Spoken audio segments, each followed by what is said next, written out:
Hello viewers, অতি পরম গুরু এই কথাটা আমার কাছে কতটা এফেক্টিভ, কতটা ভ্যালুয়েবল আমার জীবনে, সেটাই তোমাদের সঙ্গে আমি শেয়ার করে নিতে চাই ভিউয়ার্স। আমার হাজবেন্ড মানে তোমাদের শেফুর কাছে আমি রান্না শিখেছি। বিয়ে হয়ে এসে 20 ইয়ার্স অ্যানিভার্সারি কমপ্লিট করতে চলেছি। এই 20 ইয়ার্সে আমি শেফুর কাছে রান্নাও শিখেছি। বিয়ের পর শেফু আমায় আরও হায়ার স্টাডিও করিয়েছে। এছাড়াও ড্রাইভিং একটা অনেক বড় ম্যাটার, একটা 4 হুইলার ড্রাইভিং শেখা। সেখানে ট্রেনার দাদার কাছে আমি যতটা না শিখতে পারলাম, তার থেকে অনেক বেশি কনফিডেন্ট হতে পারছি শেফুর কাছে শিখে।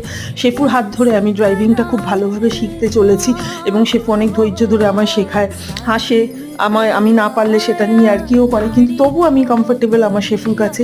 এবং আমার মতো আমার মনে হয় প্রত্যেক মহিলারই জীবনে একটা এমন সময় আসে যেই সময় সে প্রচণ্ড মন থেকে অ্যাপ্রিসিয়েট করে যে পতি পরম গুরু।